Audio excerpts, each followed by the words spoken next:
Alright guys, so welcome back to game number 2 in the Freyja's Blessing tournament for AOM Titans, played on Voobly. It's a free-to-play game hosting platform, so you can check that out, so you can access all your old video games and shit. Shoutouts to Game Ranger, which sort of does the same thing for a lot of similar games and a bunch of shooters. But anyways, big shoutouts to Meta Players for actually hosting events like this, and their supporters for chipping in donations to help run the tournament. So we've got Kimo as Odin, and we've got Extreme Player as Hades. So another Hades pick against another Norse pick, but Kimo having to switch gods from Thor, considering he won last game. This town center placement's a bit funky, but in saying that, both players are going to have a pretty safe 3 town center, I think. I mean, this must be watering hole, I guess. These little patches of water off to the sides. Either watering hole or no, this might be Blue Lagoon, maybe. Yeah, this would be Blue Lagoon. I can't remember. It'd be one of the two. I do wonder if we're going to see a pretty much repeat of last game with Extreme Player playing extremely defensively, but Kimo actually ending up booming him, or if we're going to see Extreme Player rising to the challenge and bringing the fight to Kimo. Either way, I hope for a bit more of a interactive game this one, because the last one was a little slow. Oh no, the progress bar the way it is, I'd say this won't be the same sort of caliber game. We'll have a much faster game here. Extreme Player reducing that villager walk time, just maximizing his gathering right now. Really nice to see.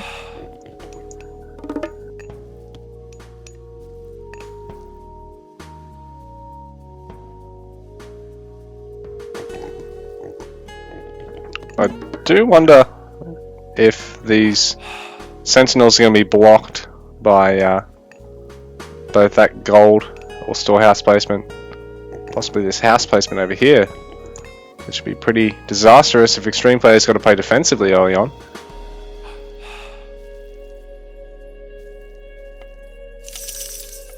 Temple going down, while for Kimo it's going down around the second town center, so he can keep building forward from here and securing this. Always fall back on this other one over here. Might be a bit ballsy throwing it up over here, but I mean, if he's super confident with a rush, then he always could.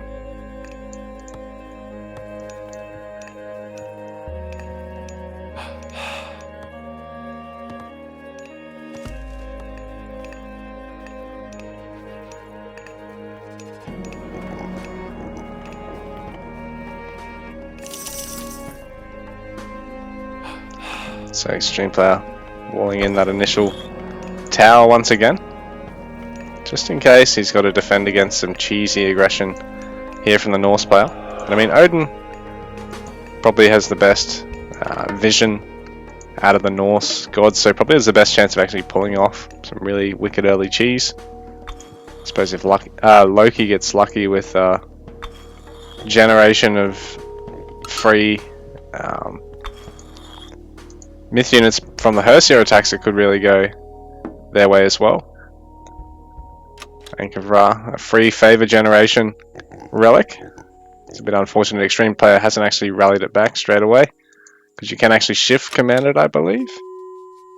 Bow of Artemis, another really useful relic there, because I mean, Norse players going for the trolls, they'd be cheaper, and Greek players with their Toxotes being cheaper, that'd be invaluable, particularly for Hades players.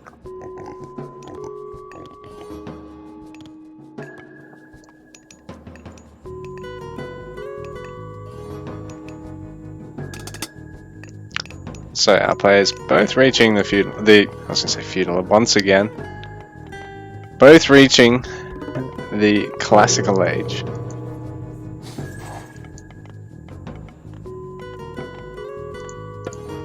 Kimo access to Forest Fire, going for the Valkyrie once again.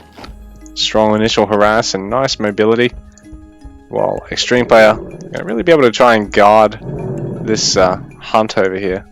I do like this, even using Ajax to help chip in, reduce the villager health loss.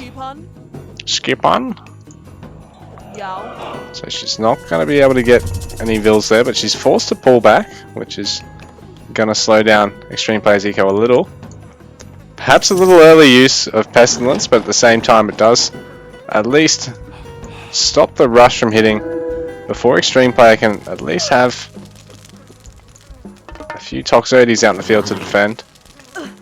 Forest Fire really of great effect, and the Valkyrie is only just going to make it out of there. She's the same speed. Oh, Kimo actually stopping her only right there, and if he had looked back elsewhere over here, Extreme Player possibly could have picked her off, because now she can.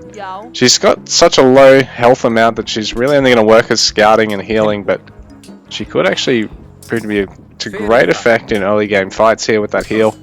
Once Chiron goes down, and before there's really a good number of Tox out to, you know, pick her off and bully her. But for now, Kimo's just going to use it to scout out that town center.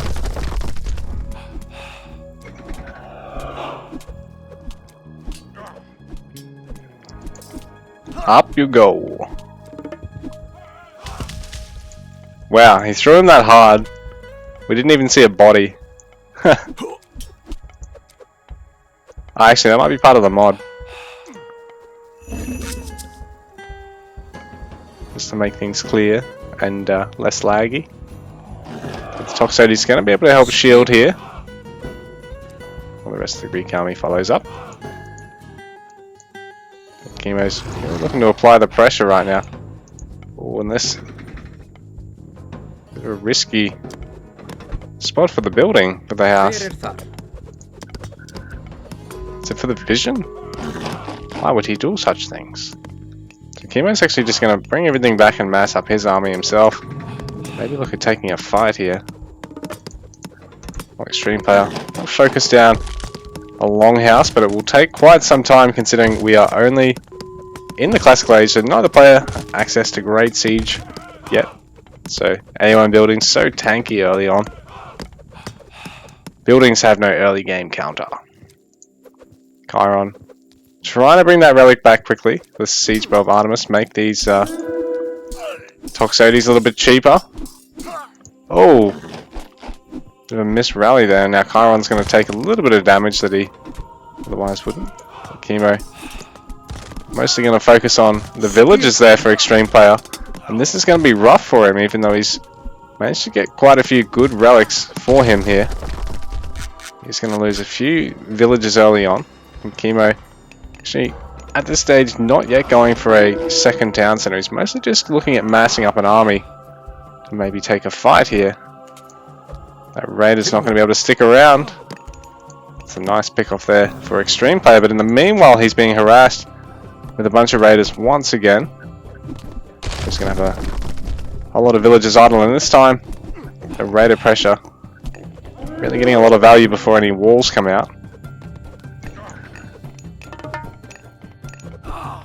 Because Extreme Player is actually trying to wall up over on Kimo's side of the map and apply the pressure here, denying the gold gathering of the Odin player. That initial gold mine now has run out, so Kimo going to be looking at shifting elsewhere.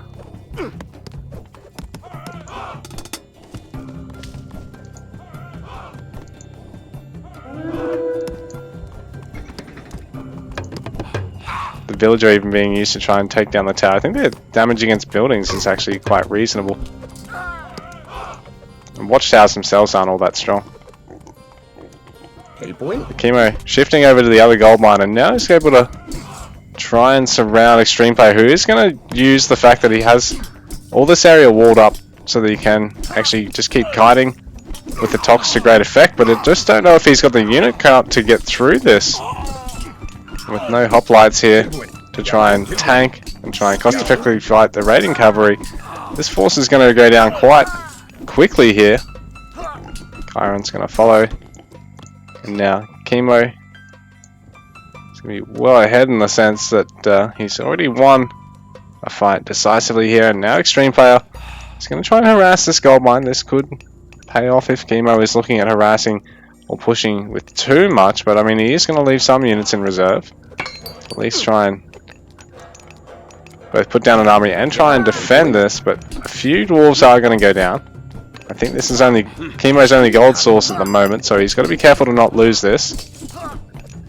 Extreme Player may have overstayed his welcome now because all these raiding cavalry have joined the mix. They're going to clean up in that fight. In the meanwhile, more raiding cav sneaking into the base of Extreme Player, so maybe playing a bit more wall heavy at home like he did last game was really going to be of advantage, and he's going to be a bit slow on them now, I think. Oh, he's going to save these fills. The ones over on the south side are going to be under a bit of pressure though, so they're going to have to back out. And GG, Kimo takes game 2 in the series, guys.